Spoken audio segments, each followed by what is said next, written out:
Hello dear friends, good morning all of you. आपका अपने channel education पाठशाला में आपका स्वागत है।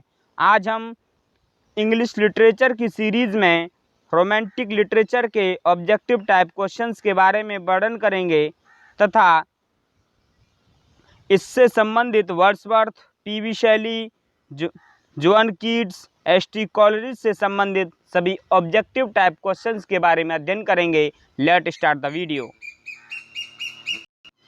Question number first, who gave the slogan back to nature? प्रकृति के वापस आने के नारा किसने दिया? प्रकृति की ओर लौटो, ये नारा किसने दिया? A William Wordsworth, B William Cowper, C Alexander Pope, C Rousseau. Right answer is option D Rousseau. Rousseau ने कहा प्रकृति की ओर वापस लौटो। रोमांटिक लिटरेचर में विलियम वर्ड्सवर्थ को प्रीस्ट ऑफ द नेचर के नाम से जाना जाता है। इन्होंने प्रकृति की चीज़ों का एक सचित्र वर्णन किया है और उन्होंने कहा है प्रकृति में खो जाओ, प्रकृति ही हमारा टीचर है। The old French word Romans from which the word Romantics was taken means, जो ओल्ड फ्रेंच वर्ड रोमन्स है उससे रोमांटिक शब्द बना है, इसका अर्थ क्या है? A vernacular language descended, B a group of tribes from Latin, C both A and B, D none of above. Right answer is option D none of above. अर्थात right answer is option B a group of tribe from Latin. Latin लोगों की जनजातियों का एक group जिसका अर्थ है Romantics.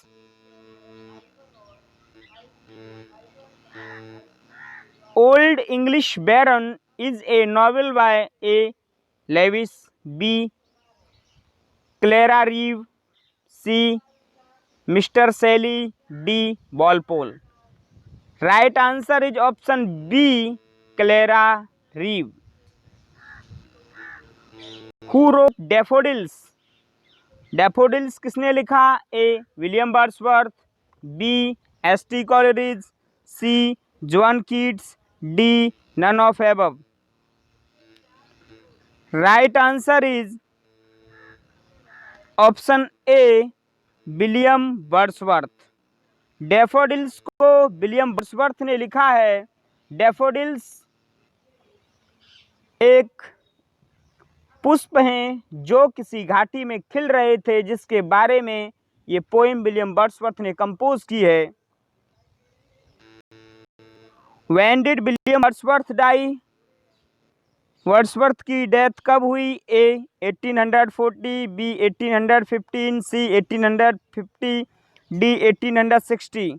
Right answer is option C 1850। When was William Wordsworth made poet laureate? William Wordsworth को पोएट लॉरिएट कब चुना गया? A 1850, B 1843, C 1831, D 1837। Right answer is option B 1843। William Wordsworth को 1843 में पोएट लॉरिएट चुना गया। Who wrote resolution and independence? किसने लिखा resolution and independence? A Lord Byron, B John Keats, C William Wordsworth, D P V Shelley. Right answer is option C William Wordsworth. Resolution and independence William Wordsworth का famous work है। Who wrote ऐसे table talk on Shakespeare? A S T. Coleridge, B Alexander Pope, C P V Shelley, D Lord Byron. Right answer is option A S T. Coleridge. S T. Coleridge ने table talk लिखा।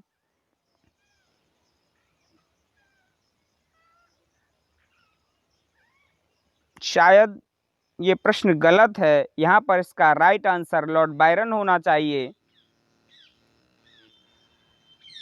जबकि table turned नामक जो poem है वो William Wordsworth के द्वारा compose की गई है।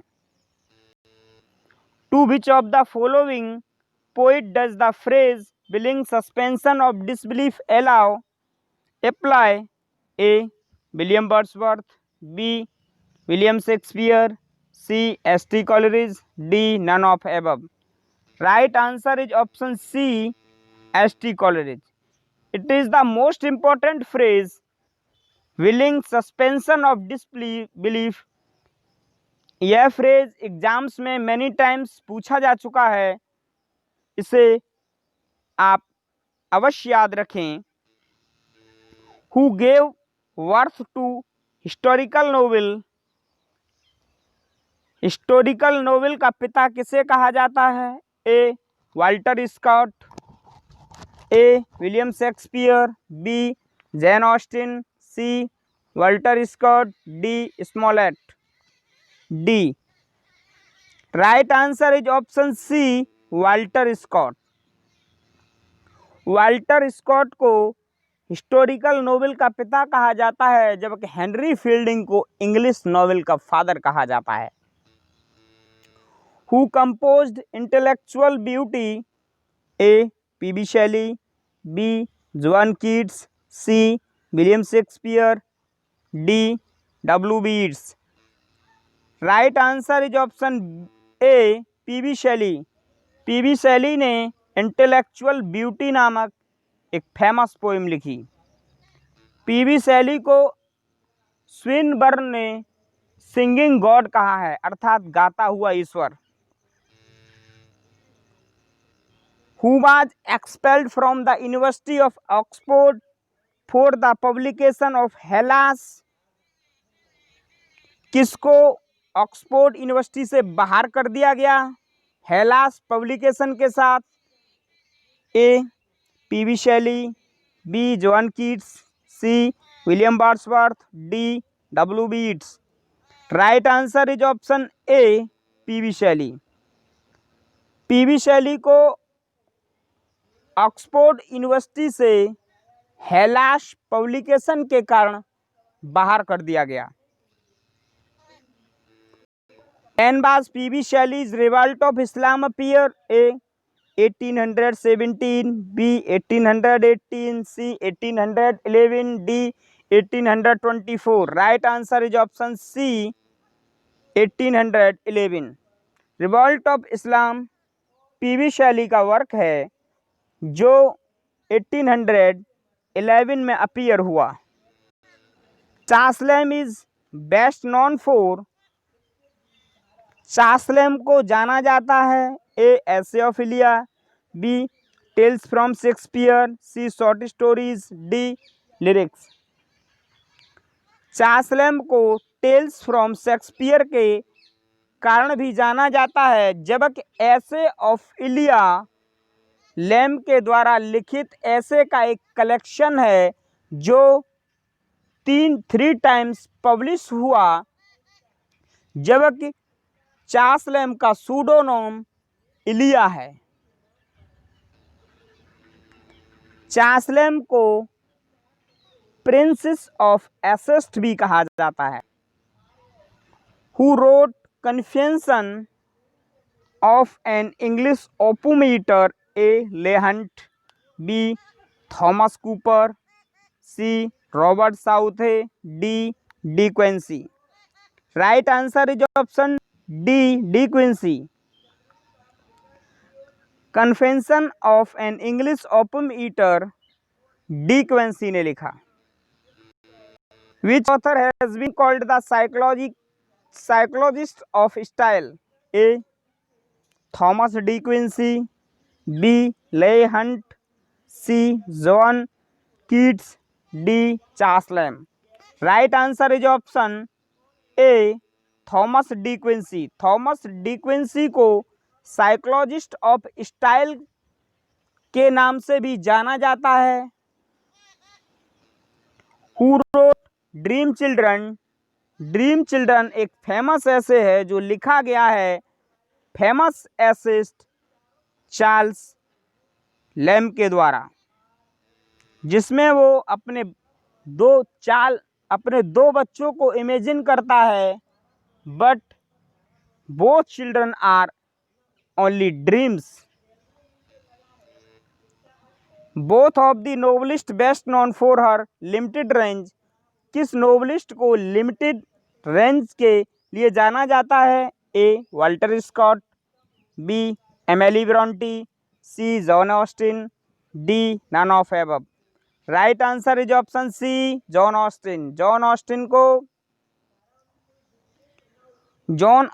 को लिमिटेड रेंज के नोवेलिस्ट में गिना जाता है, क्योंकि इनके निबंध अधिकतर फैमिलियल बैकग्राउंड के होते थे, जिसमें पारिवारिक संबंधों, पारिवारिक रीति रिवाजों, पारिवारिक समस्याओं के बारे में जानकारी दी जाती थी। इसलिए इनके नोवेल को लिमिटेड रेंज के नोवेल कहा जाता है।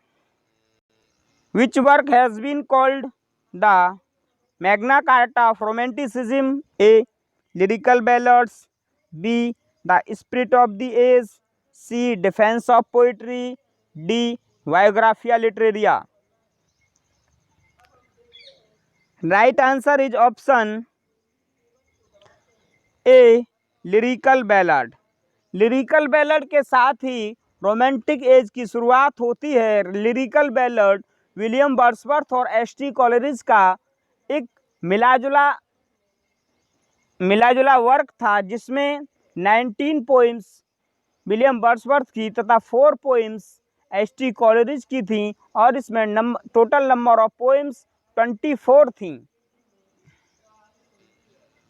लिरिकल बैलड्स रोमांटिक एज और न्यू क्लासिकल एज के बीच में एक दीवार की तरह खड़ा है। Is known as the prince of English essays. किसको प्रिंस ऑफ इंग्लिश एसेज कहा जाता है? A Francis Bacon, B Charles Lamb, C A G Gardiner, D none of the above. Right answer is option B, Charles Lamb को prince of the essays कहा जाता है। What is the name of Charles Lamb sister? A Mary Lamb, B Bridget Elia या Bridget, C Lucy Lamb, D none of above. Right answer is option B, Bridget Elia और Bridget. Are these questions belongs to romantic age are completed? I have uploaded many videos English literature. Please check the playlist and watch the video. Thank you. Meet the next video.